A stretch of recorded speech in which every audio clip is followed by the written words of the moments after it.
also your compas, your friends. Your compa means a friend, something more than that. And you have to have a thing for the people. I'm telling you, of all the meetings I went to, this is the one that bothered me the most. The same employees that you guys represent felt they were left out. And all I'm saying to all of you, not just the two there, you can say one thing there and blame the other board members, but then when you come here, you're all together. And that's kind of the way I felt. I felt that really, it wasn't a matter of passing the buck, but it was a matter of they were for them and maybe the other board members weren't for them. But at the same time, now that we're here, all of you guys have to be for these people. And if you're not, then it's going to happen what the paper said. You're not going to be working together. Hopefully the voting will be 5-0 instead of 3-2 now. And at the end, I feel that you work for the people, and up there it says the people, and we're in charge, and hopefully you'll listen to this. Thank you very much. Tony, since you asked me a question, Yes, I'd like to respond. My sister's also a single mother, and I see the struggles that she goes through. And as a family, we do our best to help each other out with what we can and what we have. But I also responded at that debate that there are thousands of families in Imperial County who are also struggling, and we need to do our best to help them as well. Yeah, I only felt, Anthony, is that you gave him at least a sign that you would come back, winless or drawing you one, to represent them, And it was a hard thing because you were put on the spot right there, both of you, and so were the others. But you more so because you're incumbents. And as I say, we can disagree, but at the end, isn't it better to agree what's best for the public? And that's all I'm trying to tell you. Stella, how you doing? I'm doing fine. How are Thank you, you. Tony? Muy Good to good. see you. Good to see you too. Gracias. Thank you. If there are no other public comments, we'll move to comments from the board members. No comment. No comment.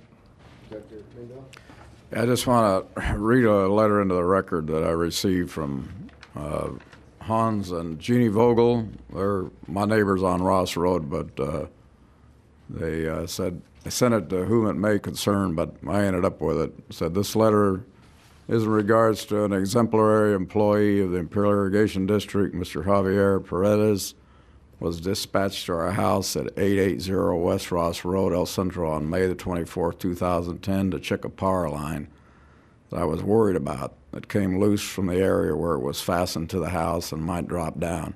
Mr. Paredes was at our house shortly after I telephoned the IID about what I thought could be a problem if not taken care of.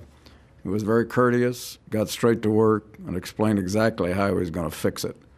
He even took steps to prevent future problems by trimming the trees around the power line. When he left, I felt secure that our lines were now safe. I'd like to thank the IID for fixing my line and sending the right man for the job. He was great. Sincerely yours, Jeannie and Hans Vogel. Director Menville, I received a copy of that letter as well, and I have sent her a letter thanking her for her comments and said that we'd make sure that that employee's supervisors are aware of his good work. All right, thank you.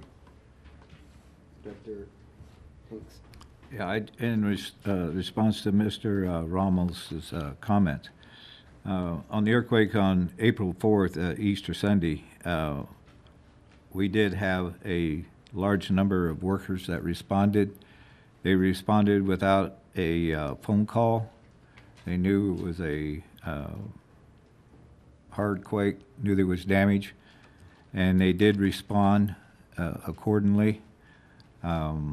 There are some issues about contract workers coming, and we still haven't got to the bottom of that. But I just would like for the public to know that your neighbors that are employees here, we have good employees, and they did respond without notice from any supervisor. Thank you. Thank you. Moving on to, I have no comments. Legal? No comments, President Sanchez. General Manager? No comments. Moving forward to informational, refunding 2003 Energy Department revenue bonds. Mr. Broking. Good evening. My presentation will cover both of the first two items on the agenda this evening. I'll be talking about our 2010 financing plan.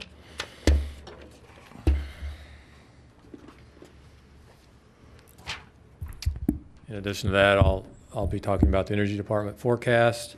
I have our full underwriting team here, and I have bond counsel. We'll be talking about financing structures and issues.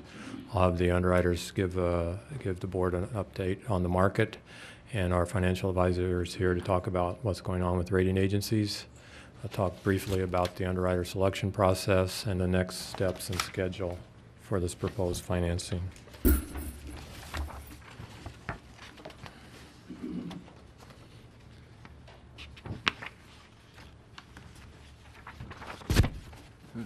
We're proposing to issue tax-exempt revenue bonds for refinancing of IID's outstanding 2003 COPs, and to issue new money, Build America bonds, which will be taxable, to fund the El Centro Unit 3 repowering project and T&D projects.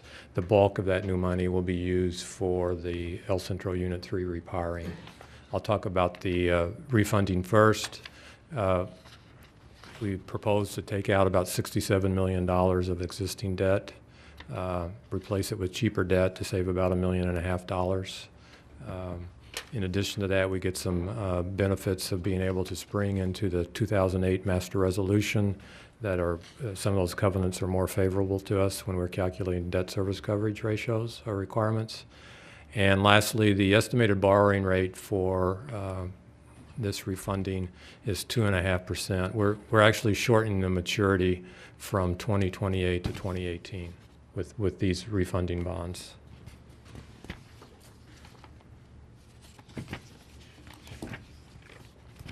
In addition to the refunding, we're proposing to issue 30-year fixed rate debt of about $361 million. As I mentioned earlier, it will be taxable certificates of participation. We're going to be talking about them as Build America bonds. Build America bonds are a federal government program where since April of 2009 it's been in place. And the way it works to the benefit of the issuer is they pay taxable bond rates but get a 35% subsidy from the federal government over the life of the bonds for the interest payment that is made. As I mentioned earlier, the proceeds will be used primarily for El Centro Unit 3 repowering. That'll be about $254 million of the total will be spent on that construction project. These taxable bonds or BABs, we're estimating, and it fluctuates by how the market is going, but compared to traditional tax-exempt borrowing, we're going to be saving about $50 million in present value over the life of these bonds by going with the Build America bonds. And the last point I'd like to make is that the reason why we're saving the $50 million is we estimate the net borrowing rate after the subsidy to be around 4%.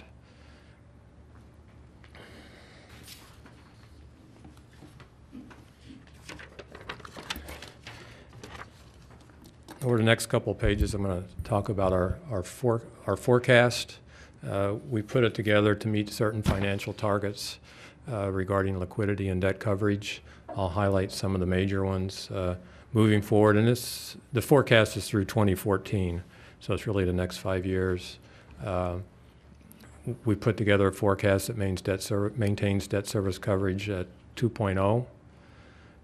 We maintain approximately $100 million in working capital over that period. Some years it's a little higher, but I don't think we go below $100 million during the period. Recently, the board approved moving $53.5 million into deferred revenue, and we placed that money into the rate stabilization fund. That has already been done. And then the last bullet I'd just like to talk about is that we're not projecting any rate increases until 2013 and 2014, when they will be 5% and 6% respectively based on our current forecast.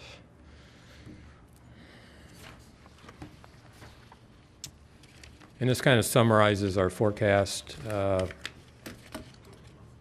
Just want to highlight the last two line items of it. The debt coverage, direct debt ratio, the goal is 2 times. And as you can see, for all the years from 2009 through 2014, we're kind of mid twos. We never really get close to 2.0. So we have forecasting excellent coverage ratios, which should help us with our ratings with the rating agencies. And then the cash available, which is what I call working capital or checking account cash. It's right at $100 million at a minimum every year. Some years it's up to $125 million.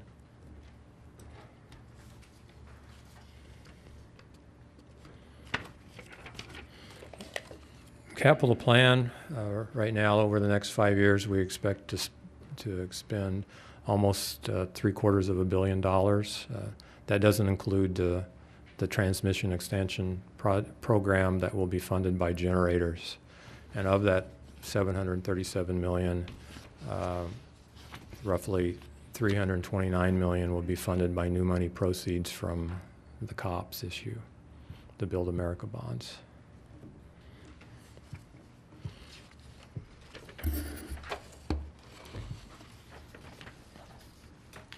This gives a listing of the proposed projects that we'll be working on or will be used for, bond money will be used for over the next few years.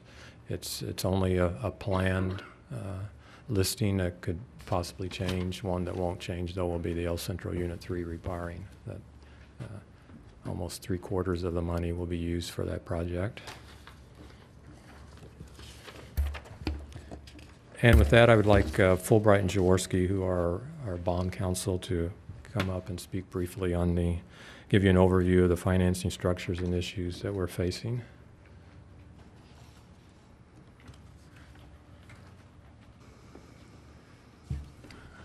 Good afternoon. Don Hunt with Fulbright and Jaworski, the district's bond counsel. As Mr. Broking indicated, there will be two series of bonds that are two series of obligations, and you have been provided with near final drafts of those documents.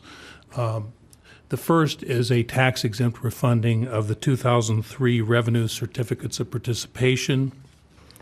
This is a standard tax-exempt financing, and as Mr. Broking indicated, the maturities of the original bonds are being shortened in this financing to achieve the maximum interest rate savings.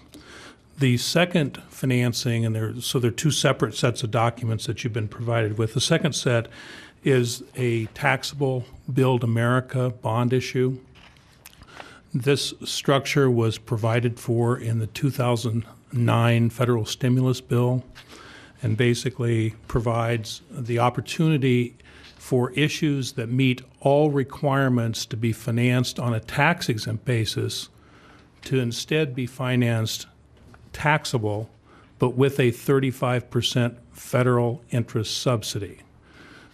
One of the requirements of this kind of an issue is that every 6 months the district has to submit a request to the U.S. Treasury prior to the interest payment date on the obligations, and the Treasury then schedules the payment to the district by the interest payment date.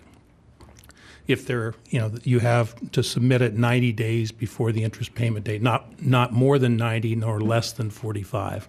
And if there were a failure to submit it on time, it's possible the district would have to front the money and then get reimbursed by the federal government. But the intent is to have the federal money on the date the payment is made. There are various procedural requirements for Build America bonds that are slightly different than tax-exempt bonds, but because of the tremendous savings in the market that is being projected, those kinds of mechanical requirements, while adding some extra burden in paperwork of keeping track of everything the way it has to be done under this program, the savings are so significant that it still makes sense to do that. I'd be quite happy to answer any specific questions on the draft documents that you have, if there are any.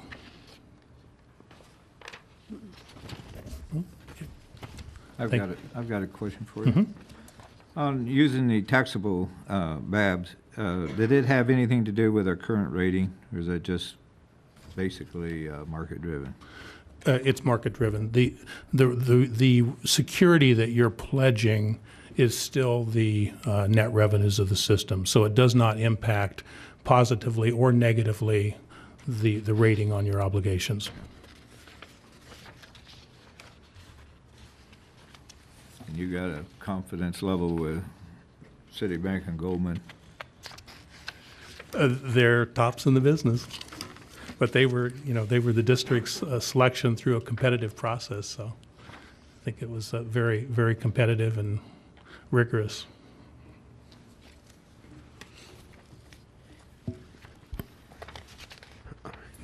Thank you. Thank you very much.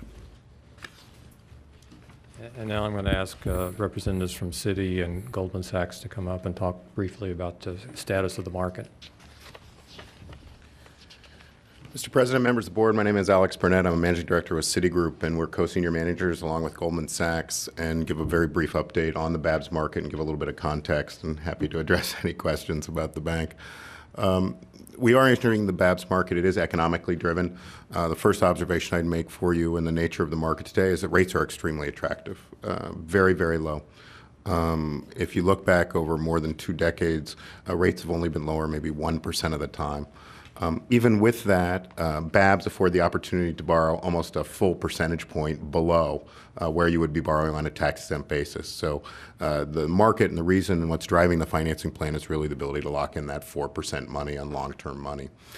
Also, to provide some context about the BABs, we've updated this even from the last week.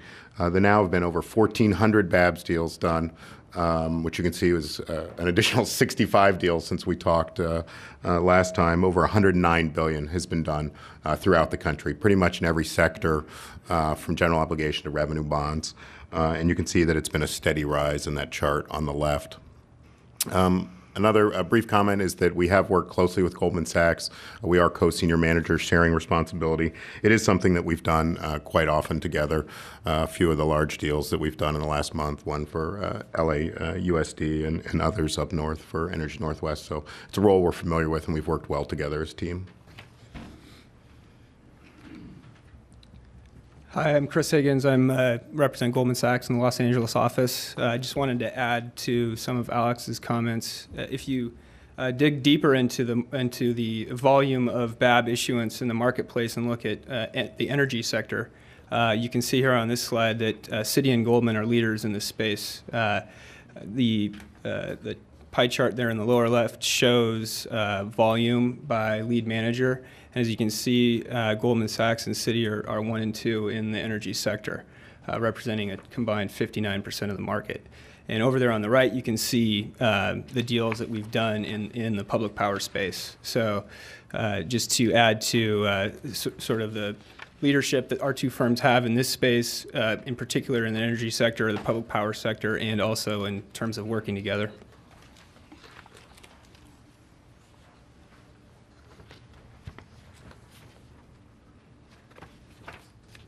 And now I'm going to ask Mike Berwinger from PFM to come up and give you an update on what's been going on in the rating agency industry.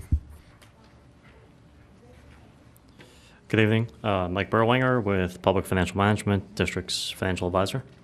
Talk a little bit about the rating agency considerations for this transaction.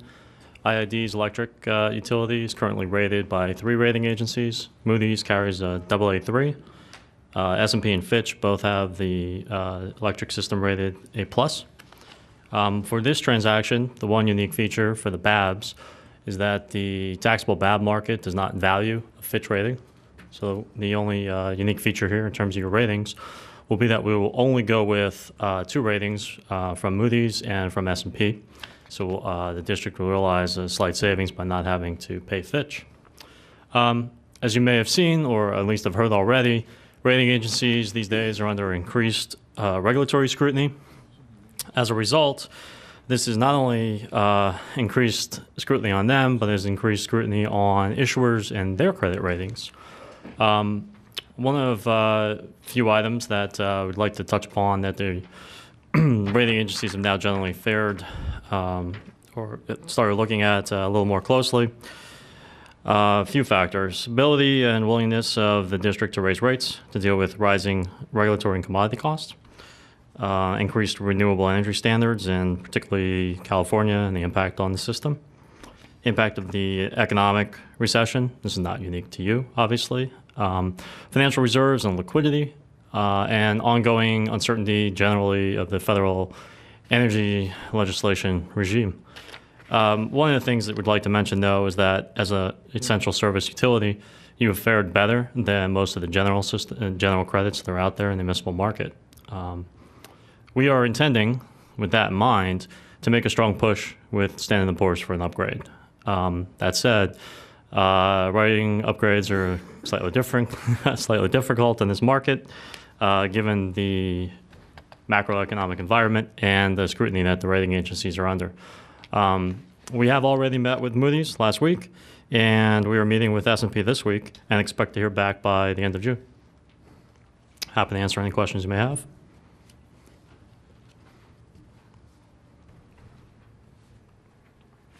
No, thank you. Just a quick note on the underwriter selection process. As Don Hunt mentioned, we had a competitive process for that. We interviewed 7 firms. The team selected Citi and Goldman to be the lead underwriters. The main reason is we think they can bring the most value to the district. And to complete the team, we had De La Rosa and Barclays as co-managers. So those are the 4 firms that we plan on working with going forward. One thing I'd like to note is the fee that the underwriting fee we're getting is extremely low, and talking with PFM, based on their experience, they're saying it's among the lowest BAB fees of transactions to date in California. So not only are we getting 4 qualified firms, we're getting a very good price for it also. And then the next steps and schedule, we're planning to bring the documents to the board next week for approval. I won't go through those lists, but as Don Hunt mentioned, there's 2 separate transactions, so there's 2 separate documents that all have to be approved.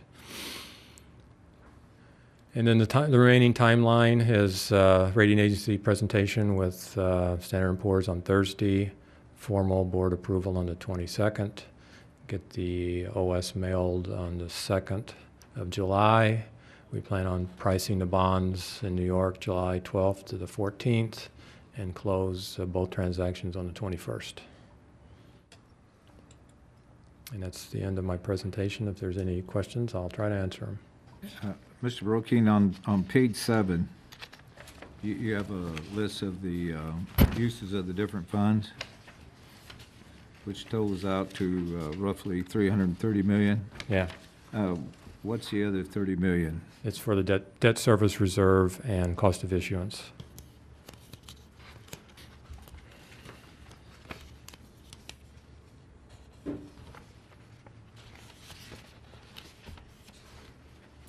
Thank you.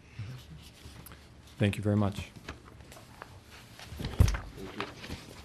Thank you, Greg. Moving on to number 2, Energy Department 2010 Financing Plan for New Certificates. Mr. President, those, we handled both of those Both of them together. together. And again, we'll bring this back to you next week for 33. consideration Moving on and to approval. water general matters. I don't think we have any general matters. Mr. Ross, no. I just have a question. Yes, sir. On the resolution that was brought forward by Mr. Kalin,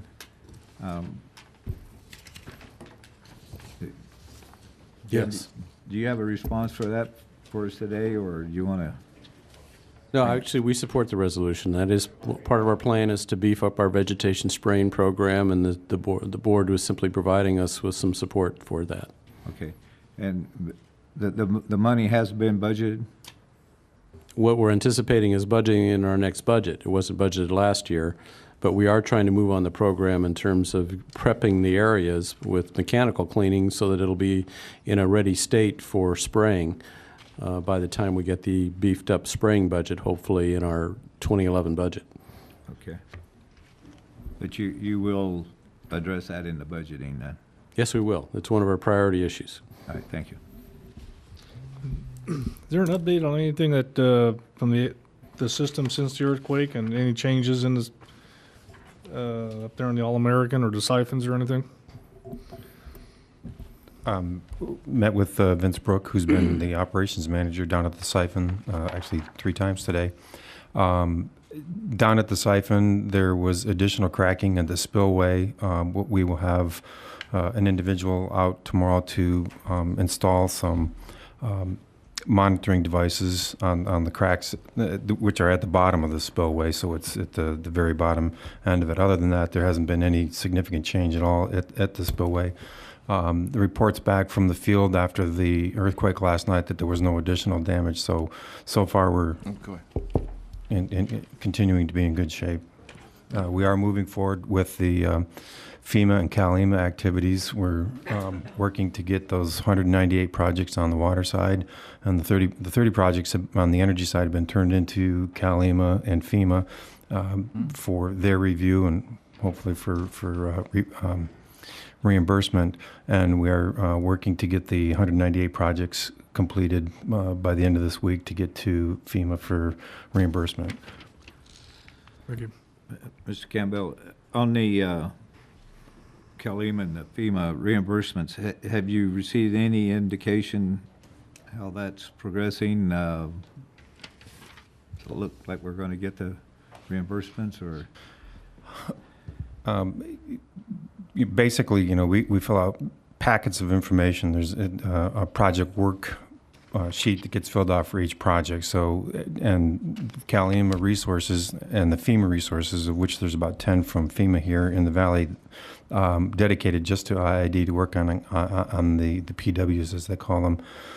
We submit the invoices, the information, and all the packets of detailed information, including time and materials, salaries, wages, invoices for the purchase of materials, which is, I think, a little twisted from where we've been in the past with them.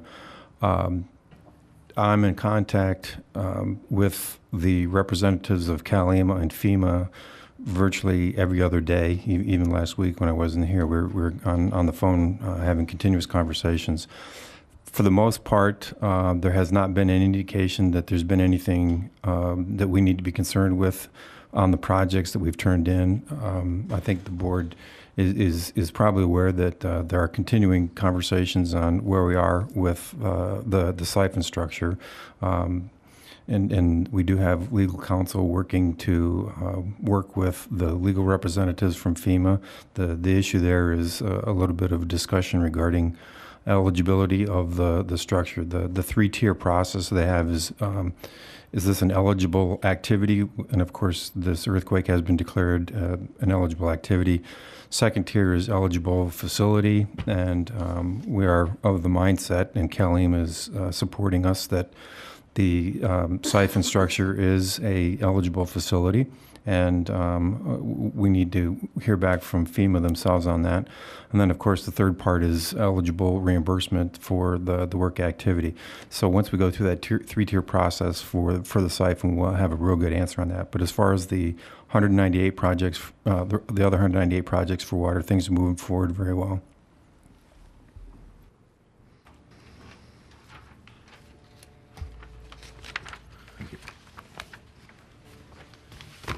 Moving to status report on All-American Canal safety measures. Yes, thank you, Mr. President. Members, since the last meeting, I think that was 3 weeks ago, we've been busy with a number of items. I'm awaiting some final cost estimates on buoy lines from the Water Department, and let me make it clear, I'm talking about the lined and unlined portions. I'm talking about the entire length of the All-American Canal. So we're doing that. We're finalizing a spec. I've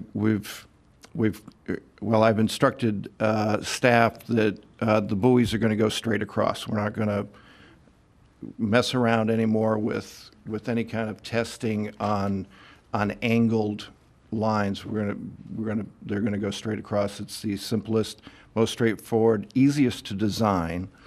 Wait, Mr. Abadi, you have a question on that?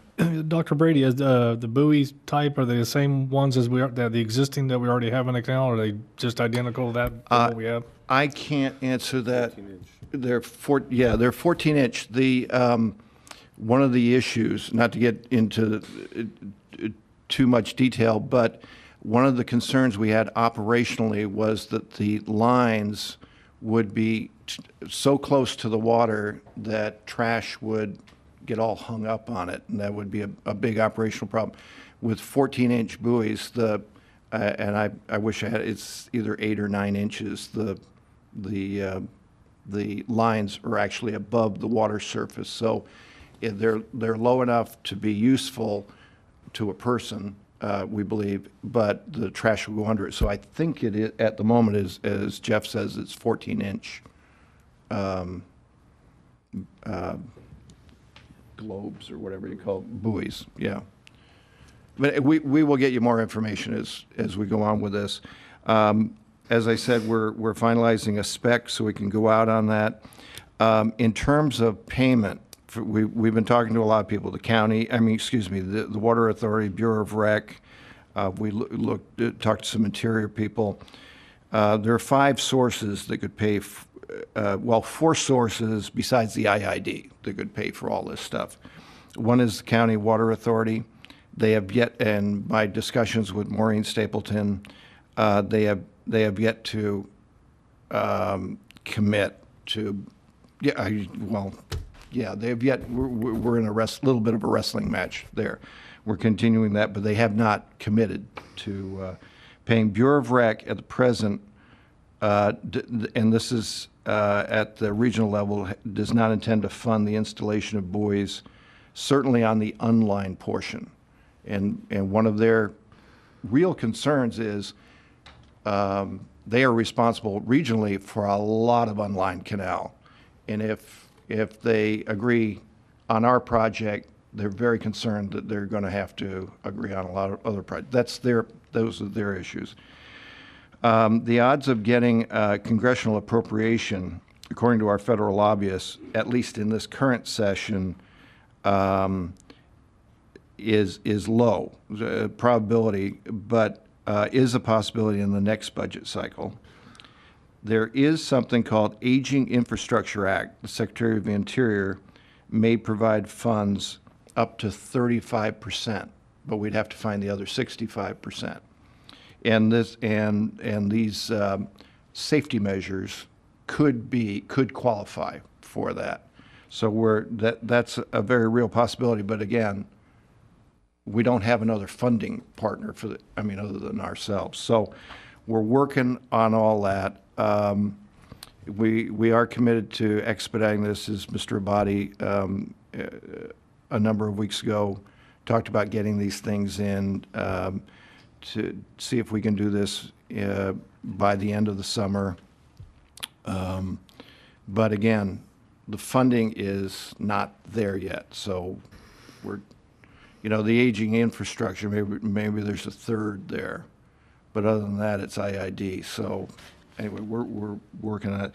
But importantly, we're finalizing the spec, getting this thing ready so that we can go out, get bids and get something going. But we do need the money. And that's all I have right at this time. Question for you guys. What is the spec? How many buoys lines are you going to put in per mile? It is, I believe Dr. Hunter, it's every half mile. Both line and unlined? In the whole thing. All right, thank you. There are no further questions. Kevin, was... Unlined every mile. Oh, it's only in the line at every half mile. Okay, that's... Okay, well, we're working on it. All right. Moving on to energy, general matters. Mr. Ajay. Yeah, I want to take the opportunity to introduce the project manager for the El Centro 3 repowering, Joe. This is Joe Gatlin. Joe, stand up at the mic. I'm going to ask Joe, in addition to introducing him, I'm going to ask him to report on an issue that we got Joe's sage advice on, which is to firm up the price for the erection of the equipment. He's already given us some good advice on that, as well as some other potential money-saving change orders within the budget. And I'm also going to ask him to report on the series of meetings that are ongoing this week in terms of catching up. Joe is on duty, on station. He is 30-plus years as a senior project manager for the Floor Corporation. He has a BS in mechanical engineering from the Naval Academy and a master's in engineering from MIT. Joe is going to be here for quite a while, I guess, 2.5 years, and he will be making regular reports to the board on the progress. I think he's working on his first report, will be coming up soon. But perhaps you want to comment on the two items that I mentioned, Joe. Okay. Thank you, Ed. As Ed indicated, my name is Joe Gatlin. I'm very happy to be here and work on this really interesting project. It's been a fun project. I've been on board almost, well, I guess today is my 2-month anniversary, so it's been a lot of fun, and we've gotten off to a good start. As Ed indicated, I have about 36 years of experience in the E&C and engineering and construction industry, and my sense is the project's gotten off to a good start and things are going very well. Just not a sales pitch, just my gut feeling. As Ed indicated, he wanted me to talk about one of the things that came up, and that is we've got a change order proposal from our equipment supplier, Siemens, to fix the cost for what we call the TFA, Technical Field Advisor hours. It's been my experience in the past that when it's on a T&M or cost reimbursable basis, that cost is very difficult to control. It's very difficult to control the charges from the vendor reps that are on site. You work a lot of overtime, and I think what I've found in the past, you pay for a lot of training time. They get all mix of caliber of people out there, and frankly, sometimes the owner or the contractor, depending on the case as may be, gets to pay for a little bit of training of their younger employees. But let me jump in and just say that we currently have that in the budget and in the agreement for about $3,070,000, and it's in there as a cost plus item. And I think the comment by the staff who've been negotiating with Siemens, and Joe reviewed this, is that we're much better off fixing that price, so it really is a not to exceed price. At that same amount of $3 million, that his experience has been that often what happens is that the contractor doesn't send over their best crew. They send their best crew to where they have to meet a fixed price, and then we want that to be here and not somewhere else, and send us not their best crew and have it as a cost plus. I think that's a good suggestion. We're going to follow through.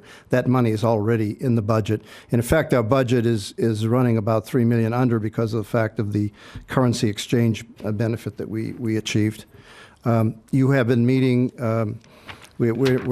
We're sort of requiring that when we have these project meetings, they be done on site in El Centro or in Imperial County, and so we are fortunate that we have a group of people from Germany and Sweden and other places here for most of the week. And I think when you add all these people to all of the financial people that have come in this week, I think we probably have boosted tourism in Imperial County by about 50% this week. But talk about the meetings you're having.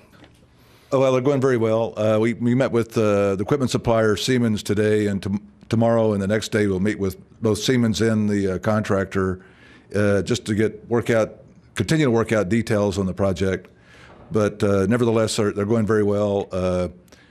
Every indication I have from Siemens is that the equipment will be delivered either on time or earlier than the contractual schedule, so that's always good news. As Ed indicated, there's I'm looking for other, not me personally, but the team are looking for other cost-saving ideas, one of which is the bridge crane in the turbine building. We may be able to keep the existing bridge crane and not have to replace it. That would be a significant savings. There's some other equipment that we've budgeted for, but it's not in the contract. It's in our IID budget that we could get 100 cents on the dollar. It's the tube cleaning system. So there's other opportunities out there where we can save money, but I don't want to give it back just yet. There's on a project like this, there's always ups and downs, and so we need to keep some of that in our hip pocket and for things that we haven't thought about. But so far, the project's going very well. Yeah, and I think we're going to have monthly written reports, which if the board likes, we can ensure that you get a copy of that, as well as from, I think when we built Nyland, I think you were in every 90 days, but I think we're going to make that a little more frequent, maybe every 60 days, have Joe come in and give you his report so you're up on it. I know that's of great interest to the board, and we plan to follow through with that. They'll be in with the rest of our project our PMO reports. Oh, yeah. They'll be in that. Yeah. Oh, yeah, absolutely. Yes. Very good. Well, welcome to the Imperial Valley. Oh, thank you. And, Appreciate it, ma'am. looking forward to the repowering of that Unit 3. This board has been a big support and believer in generating our own internal energy whenever possible. So we supported the Nyland plant and now Unit 3, so it's good to get it started. Thank you. Thank you. Look forward to meeting with you on a periodic basis. Thank you. Moving on to item 6, amendment to number 2, service agreement number 81-1050 with PDS Consulting. Dr. Koch? Good evening, board members, Mr. President. I'm Dave Koch, the Energy Manager Planning. I come before you today to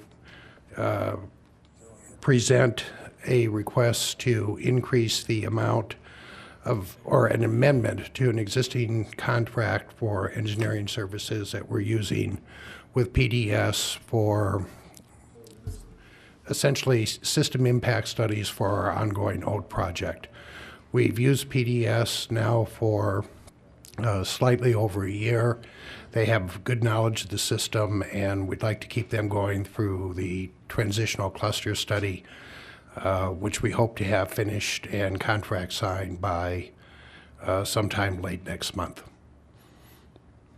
This is paid for by the developers. Oh, and all costs of this are paid for by the generators. There's no cost to the district. Is there, what's the length of time this study will take? We're doing this for all the generators in the queue right now. This will probably go on for another 18 months, 24 months. And if we keep getting more generators coming into the queue, then we probably would ask to extend it at that point also.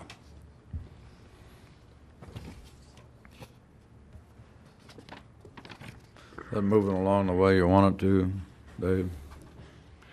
I wish it would go quicker. There's still changes in the queue. There's still entities that are pushing, trying to move up in the queue. We're trying to reduce the dollars, and we're in negotiations. We've provided base data to some of the entities. But by and large, I think we're still on track to hopefully get our requests, or tell them how much it's going to cost, and to get the contracts out at the end of July or early August. And I'm hoping for the end of July. Are there any other developers dropping out of the queue like we had before? No, ma'am. There are some that I think are, there's one in particular that I think is a little bit queasy over the project, but I would say 80% here is very good, or 80% are willing to go forward, and I don't know whether the other one will actually put down the money. We'll find out in about 6 or 8 weeks. Do you want to just quickly mention those timelines for when that issue is going to be resolved? On current schedule, sometime towards the mid-end of July, we're going to tell people exactly how much it costs and present them with the generation air connection agreement. They will then have 30 days, we're up to 30 days, to sign the agreement, and at that point, we will start taking the money and begin the actual design and construction of the facilities. We already have an RFP on the street that's dependent upon dollars being received from the generators to begin design and right-of-way and environmental work for the project. So we hope and also to develop an RFP for the contractor. We're looking at having a single construction contractor come in and build all these different lines simultaneously so that we can meet the 2013 deadline. So we're moving ahead quickly on it. And you're going to bring this back on the 22nd for approval? Yes, ma'am. All right. Thank you, David. Is it on the, okay. I know the IID is not covered. I thought with the exception, how much money has it cost the consultants? How much money have they, that project cost? What project? From the generators that are in the queue, we've received slightly less than $2 million. So that would be a good round number I could find out, but in the $2 million range. And we haven't spent all that money. We've asked them to pay up front, and they've paid us somewhere around $2 million. And we still have money in the bank from them to pay for these. You're talking about these studies. Yeah, that's right. All right, thank you. Moving forward with special high voltage rate agreement with Quishon. Is it Quishon? Quishon? Well, there's about 5 different ways of saying it. Q? Quishon. Quishon. Indian tribe. Mr. Escalera. Thank you, Dr. Brady, board members. If you recall, the district entered into a construction agreement to supply energy to the Quishon Indian Nation back in December. Once that work was completed, and we now have been serving them since then, Mr. Tong King has been diligently working with the tribe to enter into an agreement, whereas we serve the Indian Nation at the transmission level. In other words, we serve them at a 34.5. They have their own substation, their own distribution system inside the casino facility, and they are responsible for the maintenance. In so doing, they are then given a 3% reduction in the cost of the rate. This covers any lost energy through the substation itself, and then also for the maintenance of the substation and their distribution system. This is a program that we look forward to be able to make available to other entities if there's value to them, and of course value to the IID.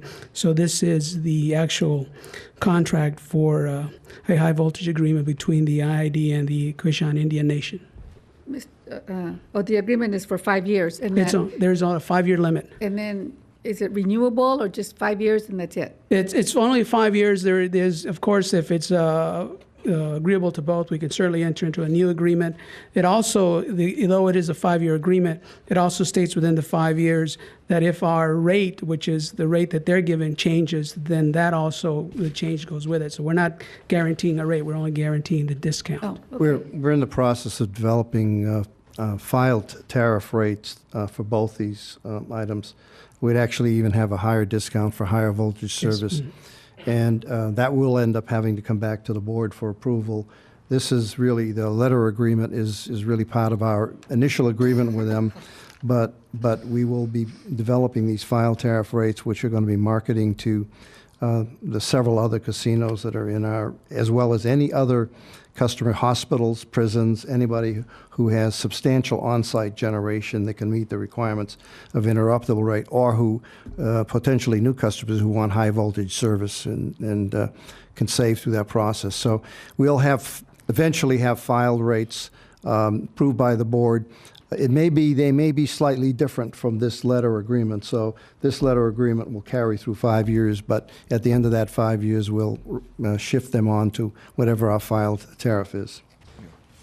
Cool.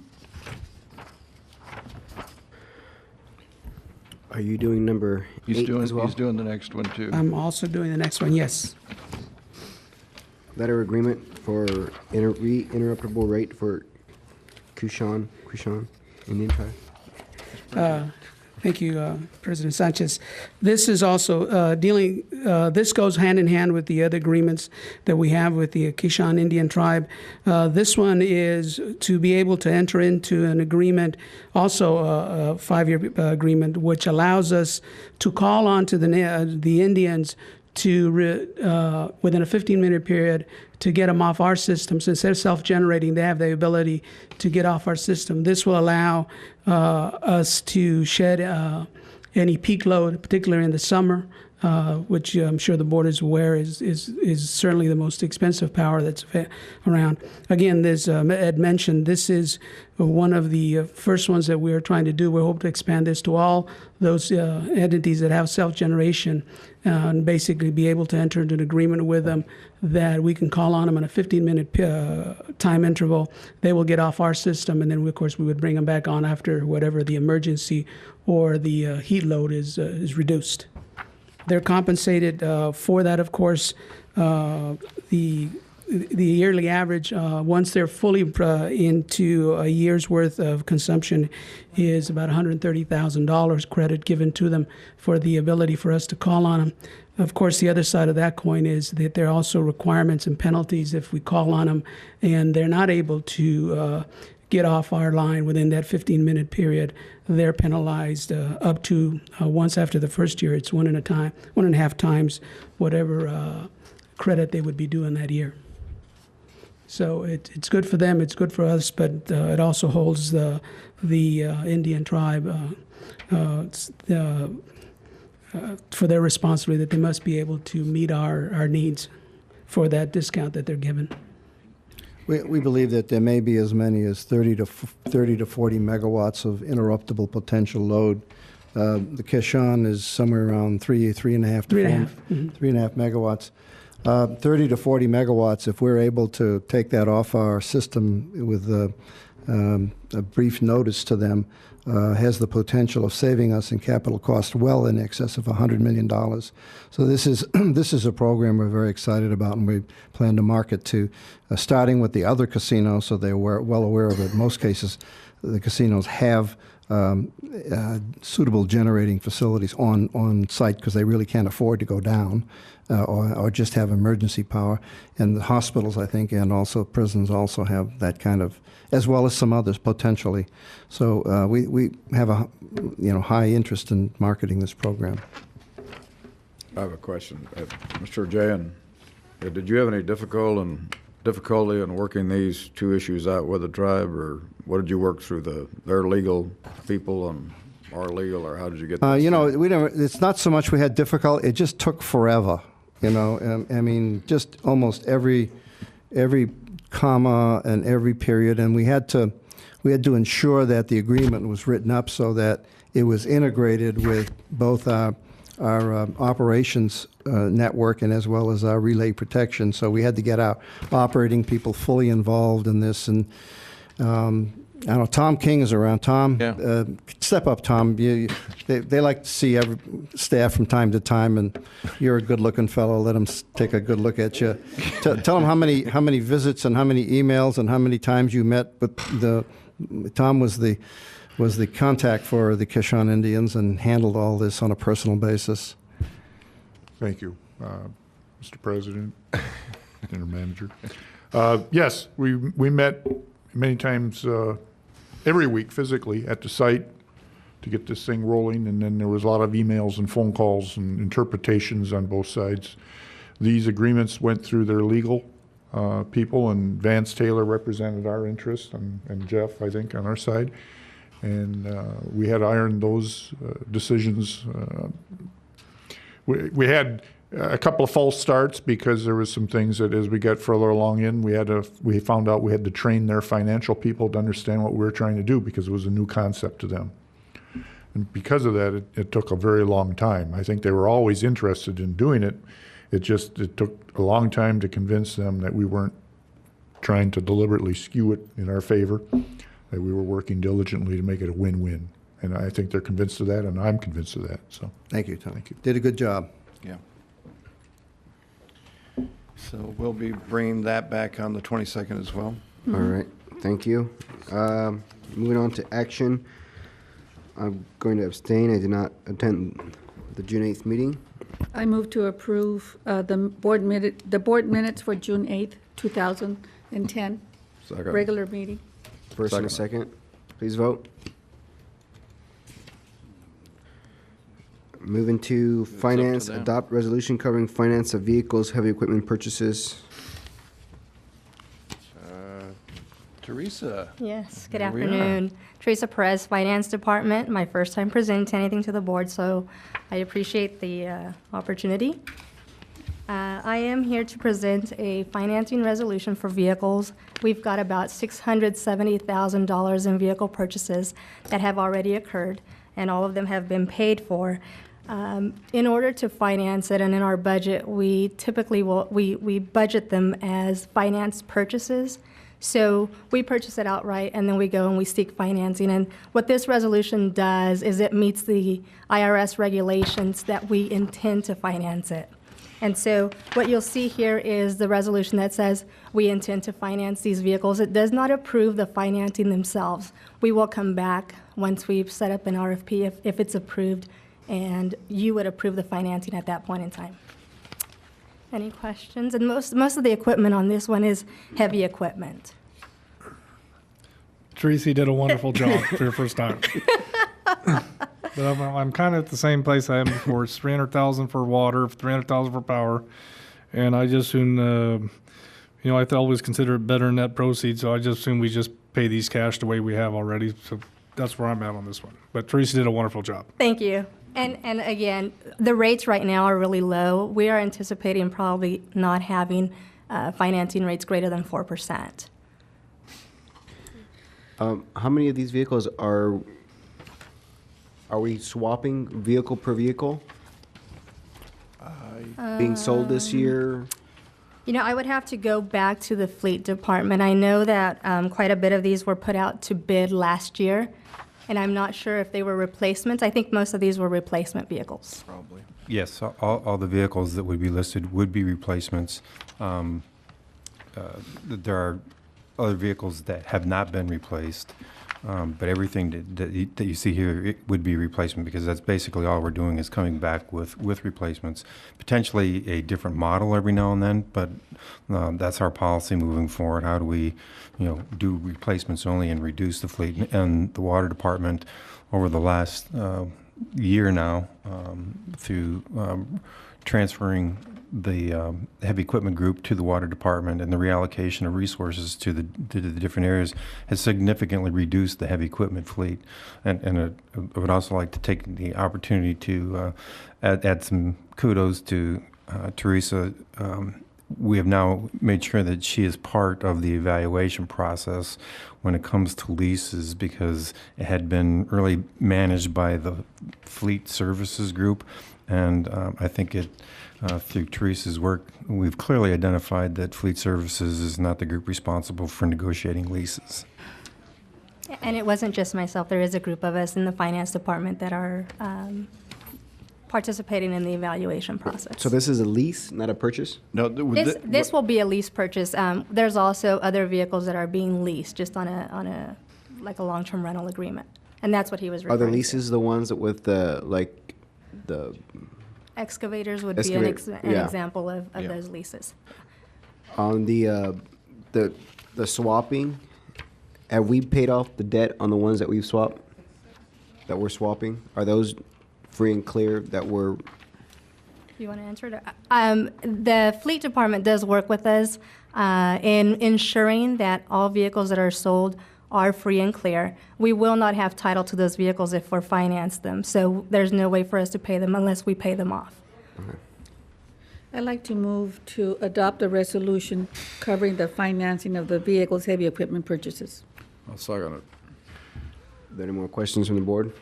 I just wonder if she feels like she got set up by being sent up here with us. This was the best person for this item. Oh, okay. Before the board.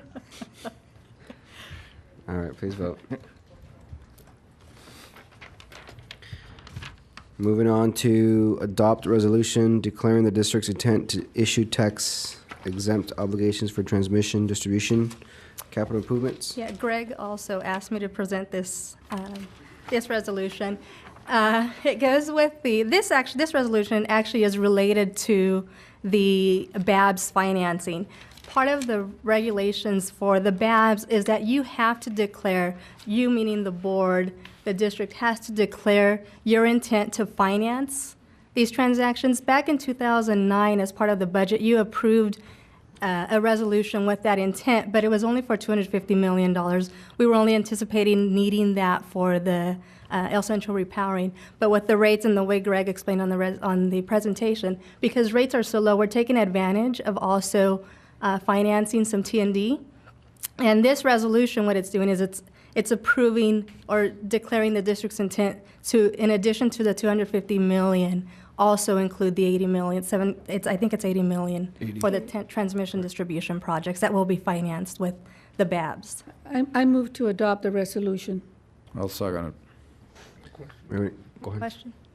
Teresa, what's your existing expenditures already on this that you're asking to be reimbursed when you issue these tax exempt? Do you know what the total expenditures You know, are? currently on the transmission distribution, I don't believe that there are any expenditures, but as part of the BABS requirements and regulations that Fulbright had talked about when they talked about some of those requirements you have to meet or compliance issues, this is one of them. You have to declare the intent to finance. And it's just, I don't believe that we've spent any on transmission distribution on any of the projects that we've got. I think we have, yeah. I think that's right. All right, please vote. 2 for 2. All right. Thank you very That much. concludes our open session. We'll be convened to closed session, but we'll take a 10-minute break.